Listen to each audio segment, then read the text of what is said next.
In a world where you bust your hump day in and day out, budgeting and tracking, trying to make every cent matter, the disparity between the reported inflation rates and the visceral pocket pinching felt by consumers often feels like a cruel joke. It feels like inflation is literally punking the publics. While governments and statistical agencies peddle seemingly bogus and benign inflation figures, millions of American wallets, accounts, and credit cards are telling a different, more distressing story. This contradiction raises a critical question. Is there a hidden truth behind the inflation numbers we so often hear quoted? Are the real-world experiences of skyrocketing prices just figments of collective imagination? Or is there more to the inflation narrative than meets the ear? Conceptual dissonance. Understanding reported inflation versus consumer perception. The Consumer Price Index, or CPI, the standard barometer for inflation, measures the average change over time in the prices paid by urban consumers for a market basket of consumer goods and services. However, the CPI's ability to reflect the true cost pressures felt by households is under increased scrutiny. Critics argue that the aggregation and averaging inherent in CPI calculations can dilute the impact of price increases in sectors that weigh more heavily on lower-income families, such as housing and healthcare. This graphical representation underscores the composition of CPI. Notably, less frequent but significant expenses such as healthcare and education are often grossly underrepresented.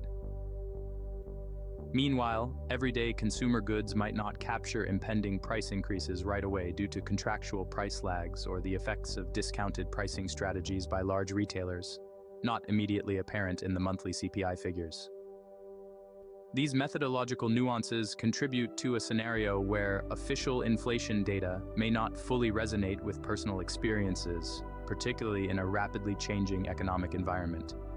The use of core inflation, which excludes volatile items like food and energy, further complicates the narrative, often painting a less alarming picture, downplaying what is experienced by average households, whose budgets are heavily influenced by these excluded items.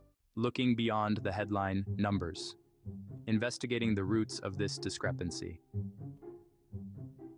To get deeper into why inflation feels higher than reported, one must consider the geographical and sector-based variances in price changes.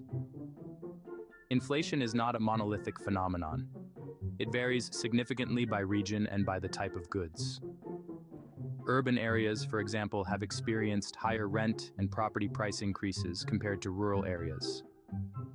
Additionally, during recent economic upheavals, certain sectors like automotive or electronics saw unusual price spikes due to broken supply chains, which may not have been fully captured by the standard inflation metrics.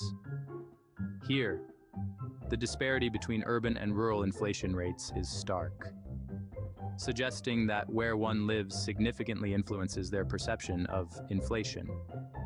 This disparity can lead to broader social and economic implications, including migration patterns and consumer sentiment shifts, which are slow to be reflected in nationwide inflation statistics. The psychological aspect of inflation perception cannot be overlooked.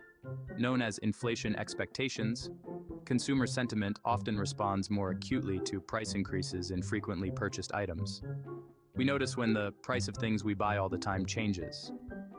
Thus, when prices at the gas pump or grocery store rise, it disproportionately shapes public perception about inflation, regardless of the broader economic data presented by official sources. In conclusion, while the headline inflation number is a crucial economic indicator, it is equally important to understand the layers beneath it that shape public perception and economic reality. The difference between reported and perceived inflation underscores the need for a more nuanced approach to measuring, understanding, and communicating economic conditions, ensuring that they resonate more genuinely with everyday experiences and hardships faced by millions of people worldwide. This insight not only helps policymakers but also guides individuals in making informed decisions in their daily financial landscapes. Thanks for watching. Until next time, happy investing. This was not financial advice.